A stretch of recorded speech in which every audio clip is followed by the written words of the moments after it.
Bismillahirrahmanirrahim. Assalamu alaikum. Welcome to Newsroom. I'm your host, Khalid. Today is Friday, the 17th of June, 2022. These are the stories that we'll be discussing during the course of the show. We'll begin, ladies and gentlemen, with the updates as far as the Ukraine-Russia conflict is concerned. Whether on the one hand, there is the whole food crisis that is lingering large on the entire world, including the developing countries such as Pakistan, because of the shortage of wheat. On the other hand, there's a huge political crisis, economic crisis, and also oil and gas crisis that is plaguing Europe and that is plaguing other countries as well. That has resulted in an increase in the prices and a whole engulfing of the world as far as different issues are concerned because of this conflict. Will there be some kind of a solution to it? This is going to be our first segment. Our second story, ladies and gentlemen, concerns the war against terrorism that Pakistan has waged in the last few decades. The three wars, in fact more than three wars that Pakistan has waged against the terrorist elements and has succeeded against them. Now there might be good news as far as the FATF is concerned. For the moment, nothing is concrete, but the FATF is going to give its results tonight, and the Foreign Office will be holding a briefing as far as that is concerned tomorrow morning. There are a lot of speculations going on as far as Pakistan coming out of the grey list is concerned, but nothing is proven as yet. There is no official statement. That statement will be coming later tonight. That is going to be our second segment, Pakistan's efforts to come out of the grey list of the FATF. Then we'll be talking about a journalist's life as far as Afghanistan is concerned. Here you can see in the parallel window the photograph of Musa Mohammadi, who has worked for years and years as a journalist, as an anchor in TV channels in Afghanistan, and now because of not only the economic crisis but also the different kinds of curbs on media in Afghanistan, that people like him are forced to live on the street by selling small items such as eatables. Also, the Taliban's religious police have put up posters across the southern Afghan city of Kandahar saying that Muslim women who do not wear a hijab that fully covers their bodies are trying to look like animals. This comes under a very strange situation that is engulfing Afghanistan. On the one hand, there is an economic and humanitarian crisis. On the other hand, we have the Afghan Taliban government that is not giving women, children and the media men their due rights. We'll be talking about that in our third story. Then we'll be talking about Indian journalist Sabah Naqvi, who is being prosecuted for offence against the state after sharing a meme that questioned religious, ironically, on Twitter. She has been put on a certain list and she was also being prosecuted. A lot of different organizations, whether it be the Journalists Without Borders or other organizations within India, they have come up to defend journalists such as Sabah Naqvi. This is what we are going to talk about in our fourth story. And finally, ladies and gentlemen, we are going to talk about Tariq Aziz Sahab. Tariq Aziz Sahab, the first male voice that we heard on Pakistan television way back in 1964, a person who became a legend as far as news is concerned, as far as programming is concerned, as far as personality is concerned. We are today remembering him on his second death anniversary. Tariq Aziz Sahab, may you rest in eternal peace. This is going to be our last story. Let's begin with our first segment, and that concerns the Russia-Ukraine war and all of the repercussions of that. Is some kind of solution in the offing? More in the following report.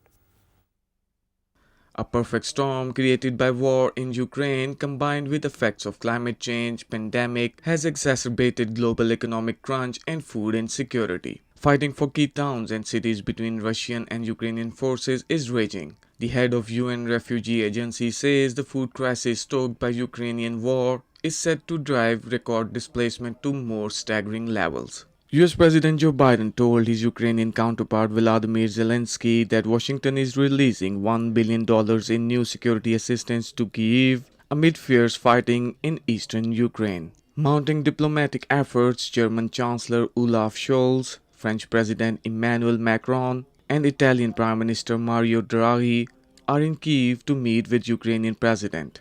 Kyiv has criticized France, Germany, and to a lesser extent Italy for alleged foot dragging in their support for Ukraine, accusing them of being slow to deliver weapons and of putting their own prosperity ahead of Ukraine's freedom and security. Kremlin spokesman has urged that Russia and United States must discuss the extension of the START nuclear arms reduction treaty in order to avoid massive disruption of global economy, famine, destabilization, and humanitarian crisis, dialogue and diplomacy must be accorded primacy. Now, to discuss the different aspects of this crisis, this war between Russia and Ukraine, whether it be political, economic, or humanitarian, we've been joined by two important guests. Let me introduce them to you one by one.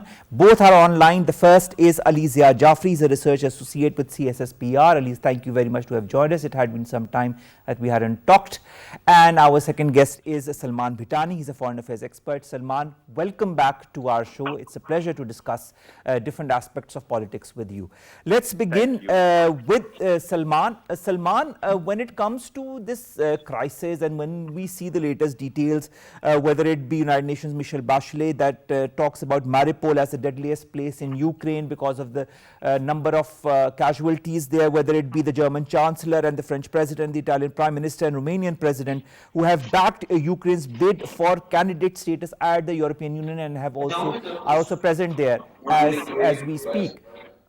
When you look at these different aspects and the complete backing to Ukraine of Europe, where does that leave Russia? Do you feel Russia still is strong enough to contend with the West, to contend with the European Union and the United States of America in this current crisis? Bismillahirrahmanirrahim. Well, I think Russia has been putting up a lot of pressure and it has been adhering to a lot of international pressures. So I think this is the 114th day of war now. But there are two aspects. One, that Russia could not conquer Kyiv. Two, that it is still holding these important movement points like Black Sea port for supply chain. So it is resisting at the same time.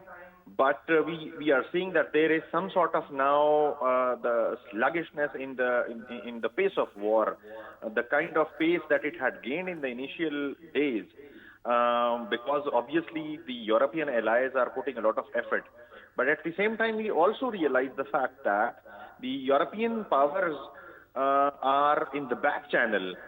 They are acting politically, they are acting diplomatically, and somehow in the back channel they are also helping the war effort from Ukrainian front. But they are yet to come in the forefront. That shows the Russian pressure, that shows the Russian deterrence in this war theater. So at this moment of time, the war theater has been complicated. It has been kind of dragged too much, and the world community, which was expecting that it might end soon or there might be some solution, I think it has entered into a phase of deadlock, both at the level of diplomacy and at the level of tactical warfare. All right. When you talk of deadlock, Jaffery, on the one hand, there are certain sanctions that have been put by the West as far as the Russian oil and gas is concerned, because, of course, a lot of countries were importing the Russian gas and oil, especially when it comes to the European Union. Nevertheless, countries like Italy are still going forward with it. Other countries like the United Kingdom are also going forward with it. Italy's ENI says that it will receive only half of the gas supply volumes it had requested from Gazprom, that is the Russia's gas organization, after experiencing a shortfall in the two previous days. There are accusations, co-accusations from Italy that Russia is not providing enough. Russia says it is not in its control to not provide enough gas to countries such as Italy. Now, on the one hand, when you see countries putting sanctions, on the other hand, they still require that oil and gas. Where does that leave the whole, supply of gas and oil to the European Union from Russia? Thank you very much for having me on the show to discuss a very important topic. I think this war has brought to the fore a very important phenomenon that we all must understand. States, at the end of the day, look after their national interests, and we have seen that many a country has taken the plunge in buying Russian oil and gas. Be it Sri Lanka, be it India, or be it any other country, despite the threat of US sanctions. So this is something that has been one of the offshoots of this war. And Russia, despite being in the thick of war, has has been has been able to expand its energy cooperation and its energy deals with these countries, and especially even US allies and partners. So this is something that we need to understand now. If we look at the this war in the larger context, the socio-political and diplomatic contexts, it is important to understand that when war occurs and it elongates, it leads to a lot of crises, and that too at multiple levels.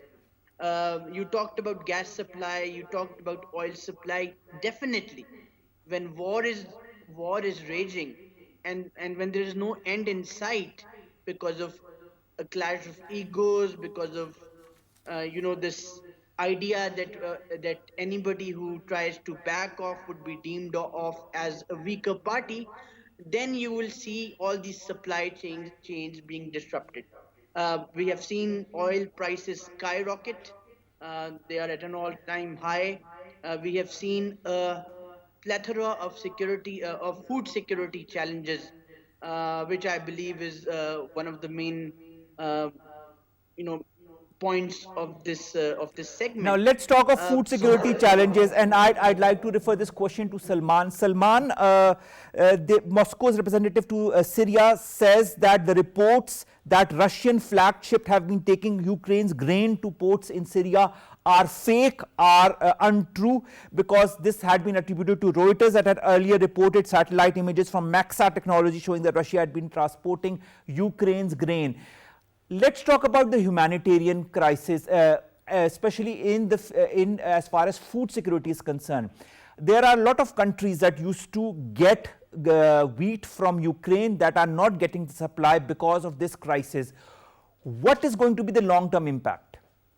Well, I agree with my friend Ali that this crisis, this war has impacted the global economy in various aspects, and this huge and very, very significant food crisis is in the offing, because now the world realizes that particularly if we focus Ukraine, I think it would not be an exaggeration to say that Ukraine is a food basket, because as far as the cereals are concerned, the wheat supplies are concerned, the oil supplies are concerned, Ukraine serves the major share with Russia as well.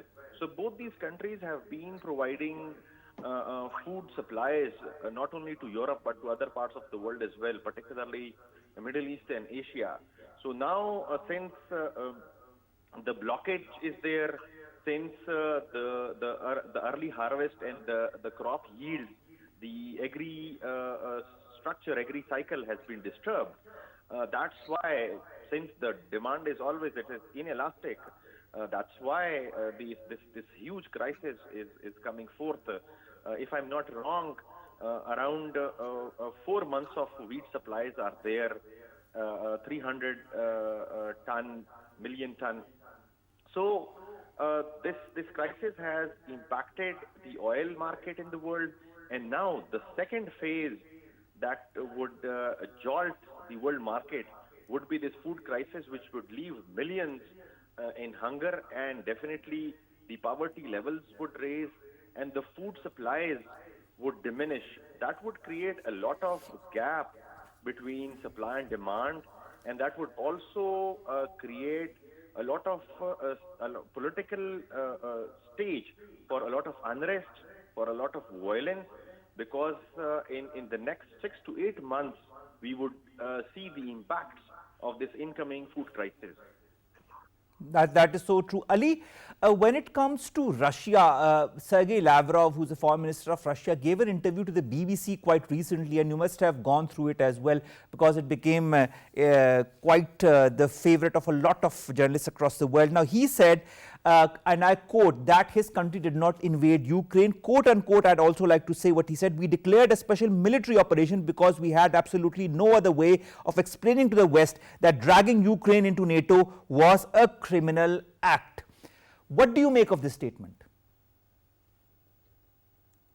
I think no country is comfortable when its periphery is threatened, and if one of its principal adversaries starts to or appears to be ingressing in its in and on its periphery.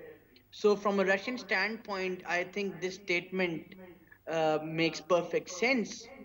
We could go on and talk about how um, how the Russians aggressed in Ukraine, but then we need to see that NATO's enlargement has not gone down well with even US academicians like John Mearsheimer. So there's a lot to it. Remember that the 2018 a series of three documents released by the US at the fag end of 2018, like the Nuclear Posture Review, the National Defense Strategy, and the National Security Strategy. All of those documents dubbed strategic competitions from Russia and China as the biggest threats to the US national security.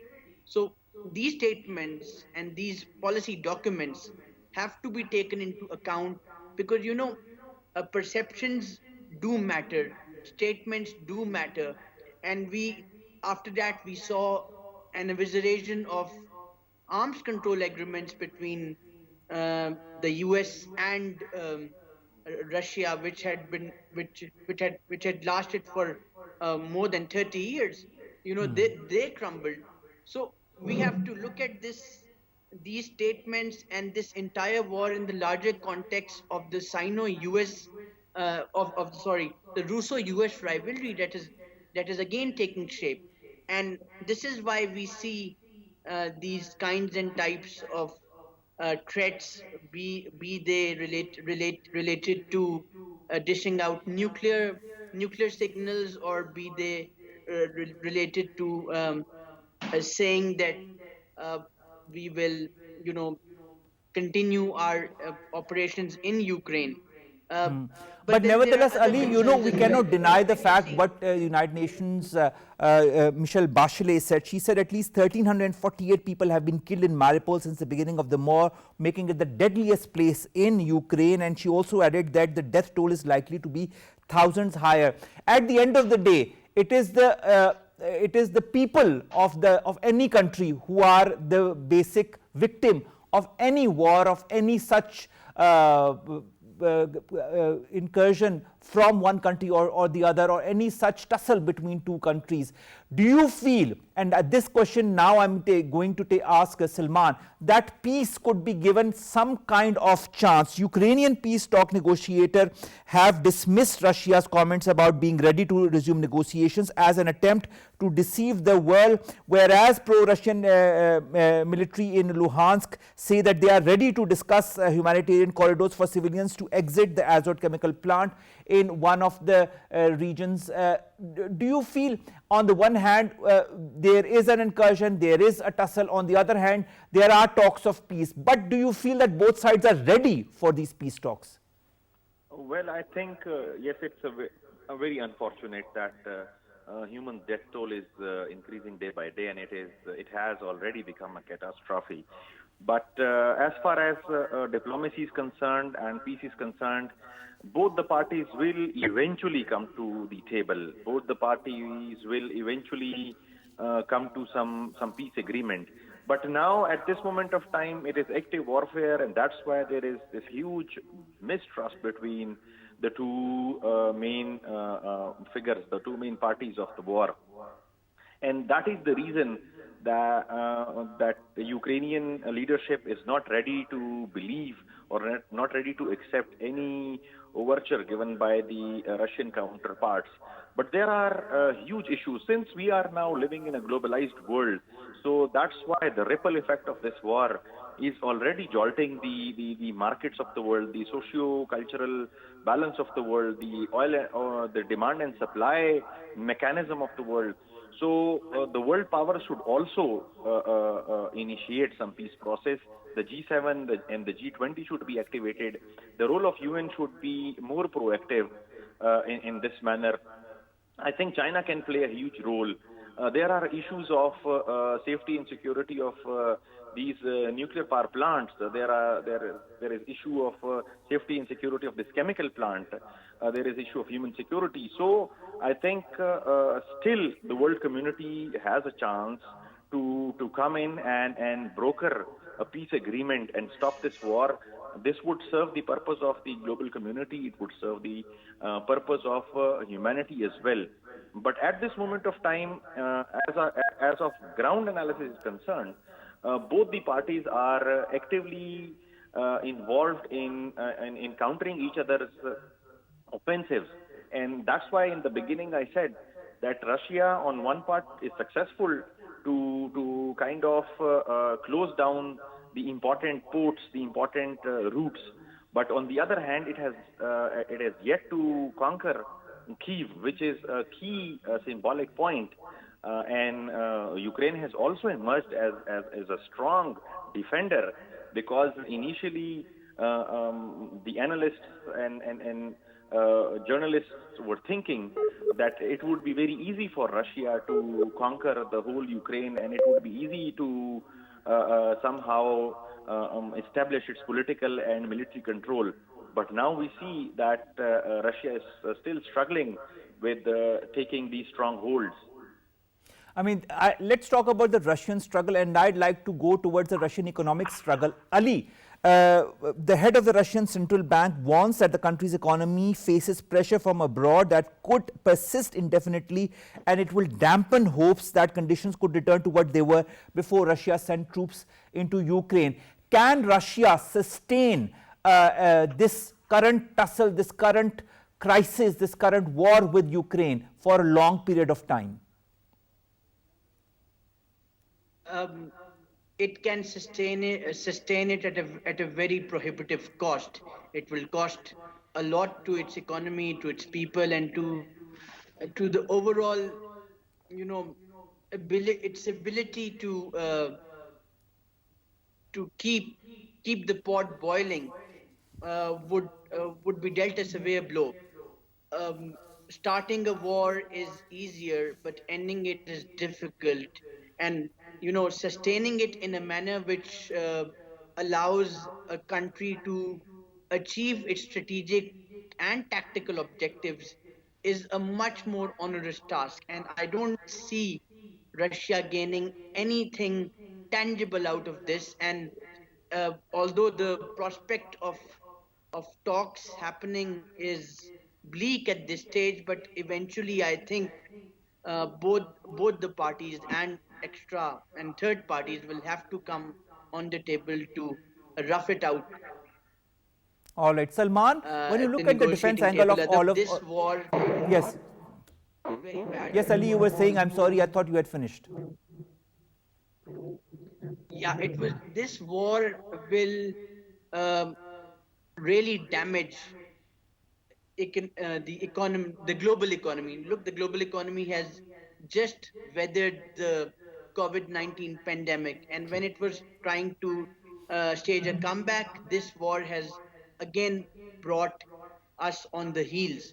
And every day that this war lingers is having a deleterious effect on not only Europe but also on other on economies in other regions of the world. So again, we cannot, like countries like us, cannot afford this war to continue because it will, as we talked earlier, it will cause a major food security crisis. It will cause a lot of other supply chain. I totally understand, and I totally get what you're trying to say. Final question, Salman, and that concerns the weaponization of Ukraine, whether it be by the United States, whether it be by France, whether it be by other countries, and also weaponization of other states that are around Ukraine. What kind of geostrategic positioning is the West putting Ukraine into because of this heavy weaponization? I think it is a very dangerous trend. Weaponizing Ukraine or acting as a weaponizer in any conflict means that the parties are in continuous effort to elongate this conflict, to provoke this conflict further.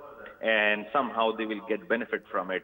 Because and Ukraine is the country which has been facing the brunt of promises that was being made to Ukraine earlier. It had to abandon its, in good faith, it abandoned its nuclear program. In good faith, it kind of diverted its political orientation towards Europe, and at the end of the day, none of the countries came to save Ukraine, and Ukraine is facing this war alone. Weaponizing only would not help them. Rather, it is creating a dangerous trend in global politics, where we were initially facing the problems of weaponizing non-state actors, and those non-state actors would wreak havoc in the countries using terrorism as a tool. Now, this new trend where the states are weaponizing this one state, and they are not brokering peace, they are not ready to create a situation or structure where both the countries could be brought to the table and negotiations. I think it is tantamount to aggravate the war. It is tantamount to foster the conflict to an extent that the world would not be able to bear the brunt of it. The world would not be able to take the challenges that are emerging. And we are seeing, as we have been discussing, the crises, different crises that have been emerging. And different aspects of this war that are really engulfing the entire world, especially the developing countries. Thank you very much, Hassan Bhittani. Thank you very much, Alizia Jaffery Saab, to have joined us and to have talked to us about this engulfing crisis that is not only situated within Russia, Ukraine and the countries that surround it, but also slowly and steadily is engulfing the entire world, the West included, the developing countries including Pakistan, with its different aspects that are creeping into the different economies. Let's come to our second segment, and let's hope, before I come to that some kind of peace negotiation moves forward between these two countries. We want solutions to issues, not the problems to aggravate. Let's come to our second segment, and that concerns Pakistan's war against terrorism and sacrifices, and its moving out or not of the FATF grey list. By tonight, we will know whether Pakistan still is retained in the grey list or has moved to the white list. All speculations for the moment are untrue. This has been also confirmed by Hina Rabbani Khar Sahiba, who is the State Minister for Foreign Affairs. More in the following report. Since June 2008, Pakistan made a high-level political commitment to work with the FATF and APG to strengthen its AML-CFT regime and to address its strategic counter-terrorist financing-related deficiencies. Pakistan's continued political commitment has led to significant progress across a comprehensive CFT action plan. Pakistan has completed 26 of the 27 action items in its 2018 action plan. The FATF encourages Pakistan to continue to make progress to address as soon as possible the one remaining item. Pakistan is optimistic that it would get off the FATF grey list, as the government has proactively implemented a number of measures that address FATF's concerns. Pakistan's delegation, led by Minister of State for Foreign Affairs Hina Rabbani Khar, alongside senior officials of the Foreign and Finance Ministries, is in Germany to attend the Financial Action Task Force meeting. Matters pertaining to Pakistan's removal from the increased monitoring list, also known as the grey list, were discussed on the 15th and 16th of June. The Financial Action Task Force plenary meeting is concluding today, and Minister of State for Foreign Affairs Hina Rabbani Khar has advised against prejudging and speculative reporting on the FATF meeting's outcome. Pakistan had also launched a massive diplomatic effort to get off the FATF grey list, besides implementing almost all points of the FATF action plan. Dr. Manzoor Ahmed, who is a former ambassador for the World Trade Organization, joins us online to discuss this important issue. All eyes are on the FATF, or whether Pakistan exits the grey list or not. Dr. Manzoor, 2008, 2012, 2018, 3 times Pakistan has been on the grey list. 2 times Pakistan has come out of it. What are the chances of Pakistan coming out this time? Well, Assalamu alaikum. Thank you for the invitation. Well, we are all very hopeful. The only thing is, as they say, it's not done till it is done. So we have completed, Pakistan has completed all the action points that it was asked to. In fact, we had almost got there last time when they reviewed, but then 2 points were And mostly, I mean, they were mostly about one point about conviction of those people on the UN list. And so But that has Pakistan has also complied been. with that, hasn't it? Yeah, we have complied. We have two or three very high-profile people. They have been convicted and for long-term prison, etc. So that has also been done. You see, it's normally a lot of it has to do with technical, but there are always a little bit of political as well. So hopefully we have the political support as well, and hopefully we'll be able to manage it this time. How much of Pakistan coming out of the FATF or not is related to also Pakistan's deal with the IMF? Well, you see, for the first time, the last IMF deal that we signed, they put it in there very specifically that if Pakistan has to not get the kind of words, I don't remember the exact words, but we were not to go into the blacklist, and so that luckily didn't happen. But so the IMF loan was tied that we okay, grey list is okay, they are still you're reforming, but we should not deteriorate and we should try to get out of it. That was the linkage. Yeah. All right. As per the latest reports that emanate from the FATF, there was a report that was discussed yesterday on the third day of the plenary of the FATF members, and in that the report commits to the FATF members to take swift and decisive action to improve the effectiveness of the measures in all the FATF jurisdictions. It also talks about significant progress in many areas, effectiveness of measures in place to fight money laundering, terror financing and proliferation financing. How important are these three items as far as any country that stays or comes out of the FATF grey list is concerned? And I'm talking of money laundering, terror financing and proliferation financing. Very important. These are the key points, in fact. Otherwise, this FATF has something like 40 recommendations, and they asked Pakistan when originally to look at 27, etc. Then there were 7 left. They said you have to do these, and now last time the 2 points and the ones you mentioned, they were there where they said Pakistan is lagging behind, and hopefully we have now done that. There's a lot of positivity that is emanating as far as Pakistan Stock Exchange is concerned, on the hope that Pakistan might come out of the grey list this time. The PSX witnessed 520-point rally. Investors are hopeful of favourable FATF outcomes. All the heads of the different business organizations also seem to remain optimistic. How much of Pakistan coming out of the grey list is also related to the economic outlook within Pakistan and the investor confidence? Well, it's economic outlook. There are 2 points. One, I think I read 3 years ago or something, our foreign minister saying that Pakistan loses, their estimates was that about $10 billion every year, but just because being on this list. We have problems getting in foreign direct investment and our bank transfers and all these, and you see any company wanting to come to Pakistan have to do due diligence, etc. So that's one side of it. The other side is that we are I think our overall even within the country, because whatever these are reforms to ensure that our banking, our and Pakistan doesn't become a haven for these terrorism, etc. So it reforms the law and order situation within the country and also for this outside investment, both. I'm sorry, was it your question? I forgot. What exactly was it? Or did I answer? You can Yes, of course, you've answered it to a large extent, Dr. Saab. Dr. Saab, also when I was talking about the investor confidence within Pakistan in the hope that Pakistan might exit the grey list by tonight. This was what I was trying to ask you, whether the investor confidence or increase in economic buoyancy is also related to Pakistan coming out of the grey list. Yes, this is one of the building blocks.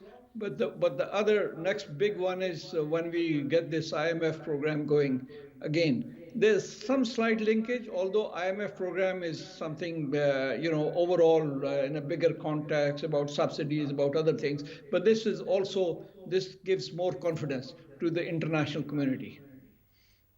All right. Thank you very much, Dr. Manzoor Ahmed, former ambassador, World Trade Organization, to have talked to us about FATF, Pakistan, and its probable exit. We'll only know by tonight whether it has come out of the exit or not of this grey list as well. A lot of hopes are pinned on that. Let's hope for the best. With that, ladies and gentlemen, we come to an end of today's newsroom. We'll see you inshallah on Monday with news stories and segments that pertain to us, you and Pakistan. Have a great weekend. Allah Hafiz.